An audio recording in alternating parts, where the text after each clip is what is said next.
জামিন পেলেন অচ্যুত মজুমদার, বেরিয়ে বললেন আমার জীবনে আইন আর ভাগ্যের মাঝে ঝুলছে, তবে যাই হোক মমতার সঙ্গে আছি। 5,000 টাকার বেল বন্ডে তাকে জামিন দেয় চুঁচুড়া আদালত। চুঁচুড়া হর গৌরীতলার বাসিন্দা জ্যোৎস্না হাজরা অভিযোগ করেছিলেন 2013 সালে একটি আবাসন প্ল্যান পাশ করাতে চুঁচুড়া পুরসভার তৎকালীন চেয়ারম্যান গৌরীকান্ত মুখার্জি বিধায়ক অসিত মজুমদার তাদের পদের অপব্যবহার করে একটি গ্যারেজ বিনামূল্যে দানপত্র করে দিতে বলেন। চাঁদু দাস নামে এক ব্যক্তিকে, না দিলে প্রাণনাশের হুমকি দেওয়া হয়। দানপত্র করে দেওয়ার পর প্ল্যানের অনুমোদন পান জ্যোৎস্না হাজরা। পরবর্তী সময় দানপত্র বাতিল করার আবেদন জানালে তাকে আবার খুনের হুমকি দেওয়া হয় বলে অভিযোগ। এই বিষয়ে চুঁচুড়া কোর্টে একটি মামলা দায়ের করেন অভিযোগকারী। সেই মামলা এখনো চলছে।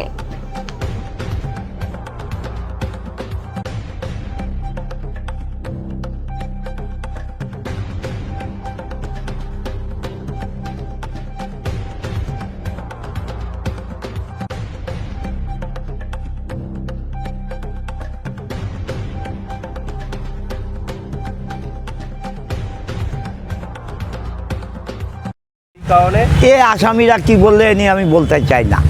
ও বন ক্রিমিনাল, কয়েক ডজন কেস আছে ওর নামে, ইভিন হিরোইন কেসও আছে। আপনি কি আশঙ্কা করছেন এখনও আপনার উপরে এরকম বিপদ আসতে পারে? দেখুন, আমি আমার ভাগ্যের উপর বিশ্বাস করি আর বিচার ব্যবস্থার উপর বিশ্বাস করি। বিচার ব্যবস্থা এবং ভাগ্য এই দুটোর মাঝখানে আমার জীবন ঝুলছে। আমি মমতা ব্যানার্জির সাথে আছি, মমতা ব্যানার্জির সাথে থাকবো। থানা নিয়ে যাওয়ার সময় আপনি বলেছিলেন যে ভাগ্য খারাপ, এখন জেল থেকে বেরিয়ে এলেন, ভাগ্য তো খারাপই। আজকে 21 তারিখ যেতে পারলাম না শহীদ স্মরণে, এটা ভাগ্য খারাপ না? কি বলবেন? দেখুন, এটা আমার ভাগ্যের পরিহাস। আর ঈশ্বর আছে, আইন ব্যবস্থা আছে, তাদের উপর ভরসা করি। আমি আইনের উপর ভরসা আছে, বিচারকদের উপর ভরসা আছে, যেটা সঠিক বিচার নিশ্চয়ই পাবো। অন্যায়ের বিরুদ্ধে ভগবান আল্লাহ আছে, অন্যায় যেখানে হবে ভগবান তার পাশে দাঁড়াবে। দাদা, একটা মিথ্যা মামলা রয়েছে যেখানে একটা মহিলা অভিযোগ করেছে, যেটা জানা যাচ্ছে প্রশাসন সূত্রে, যে আপনি নাকি প্রাণনাশের হুমকি দিয়েছিলেন এবং তার বিরুদ্ধে দানপত্র নিয়েও একটা অভিযোগ করেছে যে আপনি তাকে জোর করেছিলেন, সেই বিষয়ে। দেখুন, 15 বছর আমি এই বিধানসভার বিধায়ক। প্রথমবার 46,000 ভোটে জিতেছি, দ্বিতীয়বার 36,000 ভোটে, তৃতীয়বার প্রায় 20,000 ভোটে। মানুষের কোনো অভিযোগ আমার বিরুদ্ধে থাকলে তাহলে মানুষ আমাকে এইভাবে রায় দিত? এ কাজ আমি জীবনে করতে পারি না। কেন, কী কারণে এরা এই অভিযোগ করছে ঈশ্বর জানেন, আল্লাহ জানেন। আপনি পদক্ষেপ নেবেন? আইনি ব্যবস্থায় রয়েছে, এটা বিচার ব্যবস্থার আন্ডারে রয়েছে। যে কেস সাবজুডিস, সেটা নিয়ে আমি এখন কিছু বলবো না। 21 জুলাই ছিল, 21 জুলাই এই আটকানোর জন্য কি আজকে আপনাকে আটক করলো? দেখুন, আমি এটাও বলতে পারবো না। আমাকে ডেকে আনা হয়েছিল, আমার একটা কমপ্লেন ছিল, সিবিআইয়ের নাম করে আমাকে প্রতারণা করতে এসেছিল। সেই আসামি ধরা পড়েছে। আমাকে বলল তাকে আইডেন্টিফিকেশান করতে হবে। আমাকে তাকে আইডেন্টিফিকেশান করার নাম করে যখন থানায় ঘন্টার পর ঘন্টা কাটতে লাগলো, তখন আমি বুঝলাম কোনো কেস দেবে, এবং তাই হলো। বিচার ব্যবস্থার উপর আমার শ্রদ্ধা আছে এবং যারা আইন ব্যবস্থা পরিচালনা করেন তাদের উপরও শ্রদ্ধা আছে। आज 21 जुलाई को था, 21 जुलाई को आप आज शहीद दिवस में जाने वाले थे, क्या इसको लेकर कोई षड्यंत्र?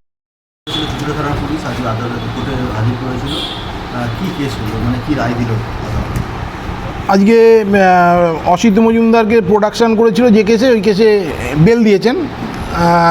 বেল দেওয়ার কারণ হচ্ছে এই কেসে যে ডিফ্যাক্টো কমপ্লেন্ট ছিলেন অভিযোগকারী জ্যোৎস্না হাজরা এই সেম ইনসিডেন্টের ওপর গত 30/6/2026 তারিখে চুঁচুড়া কোর্টে এসে একটা মামলা করেছিলেন। যে মামলায় দেখা যাচ্ছে যে এই অসিত মজুমদারকে তিনি আসামি করেননি।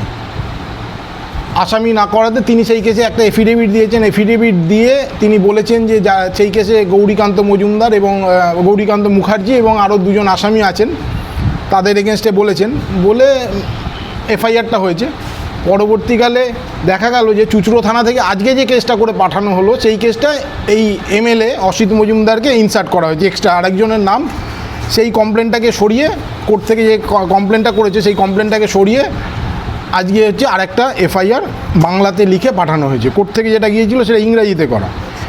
এবং আগের দিন যখন কোর্টে এসে তিনি এফিডেভিট করে যে কমপ্লেনটা ফাইল করেছেন সেই কমপ্লেনটা একই কোর্টে হওয়ার জন্য কোর্ট ওই অর্ডারটা কোর্টের নলেজেও ছিল এবং কোর্ট সেই অভিযোগটা বার করে এবং এই অভিযোগের সাথে মিলিয়ে আমরা তাকে দেখতে বলি।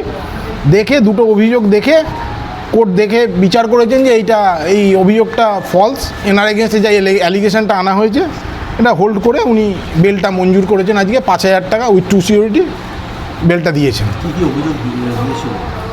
ওনার এগেনস্টে অভিযোগ ছিল একটা মানে ওই গৌরীকান্ত মজুমদার যে সময় 2014 সালের অ্যাকচুয়াল এই ঘটনাটা 2014 সালের ঘটনায় 2026 সালে অভিযোগ করেছেন জ্যোৎস্না হাজরা অভিযোগ করেছেন যে ওনার বাড়ির কোনো একটা গ্যারেজ, সেই গ্যারেজের বিষয়ে গণ্ডগোল চাঁদু দাস এবং তার ওয়াইফের সাথে।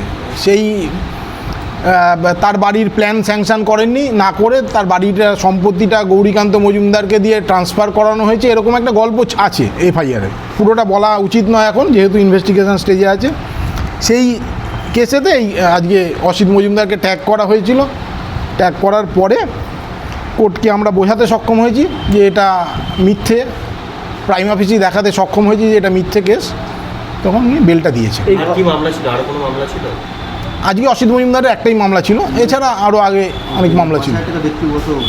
না, ব্যক্তিগত বন্ডে দেয়নি, কোর্ট সিকিউরিটি। এটাই মানে এছাড়া এই ঘটনায় আর কাউকে অ্যারেস্ট করা হয়েছিল এর আগে? না, এই কেসে ওনাকেই ফার্স্ট আজকে অ্যারেস্ট করা হলো। এই মামলাতে আরও 3 জন আসামি আছে। এই অ্যারেস্টটা কি হয় এইভাবে? হ্যাঁ, এটা কগনিজেবল অফেন্স, সবই ম্যাজিস্ট্রেট ট্রাইব্যুনাল অফেন্স, কিন্তু লাইফ একটা সাজা আছে, লাইফ সাজাও আছে। যদিও ম্যাজিস্ট্রেট ট্রাইব্যুনাল তবুও সাজা আছে, 308 সাবসেকশন 5-এ লাইফ সাজা আছে। মানে ওটা তোলাবাজির কেস। এইভাবে ট্যাগ করে হট করে অ্যারেস্ট করা হলো, এটা কি করা যেতে পারে? কি এটা তো ইনভেস্টিগেশনের ব্যাপার। ট্যাগ করে ইনভেস্টিগেশনের পারপাসে যে কোনো লোককে পুলিশ তদন্তের স্বার্থে ডাকতে পারে। যদি মনে হয় যে প্রাইমা ফেসি আছে তাহলে তাকে অ্যারেস্ট করে পাঠানো হয় আদালতে। তারপরে আদালত থেকে বিচার করে যদি আদালতকে তারা বোঝাতে সক্ষম হয় যে এই কেসে তার যথাযথ অভিযোগ তারা প্রমাণ করতে, প্রাইমা ফেসি প্রমাণ করতে পেরেছেন, মানে প্রাথমিকভাবে প্রমাণ করতে পেরেছেন, তবে তাকে পুলিশের কাস্টোডিতে দেওয়া হয় বা জেল লকআপে পাঠানো হয়। কিন্তু যেহেতু এই কেসেতে কোর্ট মোটামুটিভাবে আমরা বোঝাতে সক্ষম হয়েছি যে ওনার এগেনস্টে কোনো প্রাইমা ফেসি বা প্রাথমিক ধারণাও অভিযোগের মধ্যে না থাকার কারণে ওনাকে বেল দেওয়া যেতে পারে। কোর্ট ওটা বিচার করে বেল দিয়েছে। ওনার অসিত মজুমদারের আজকে একটাই কেস ছিল। আপনার নামটা? সুভাষিস চন্দ্র।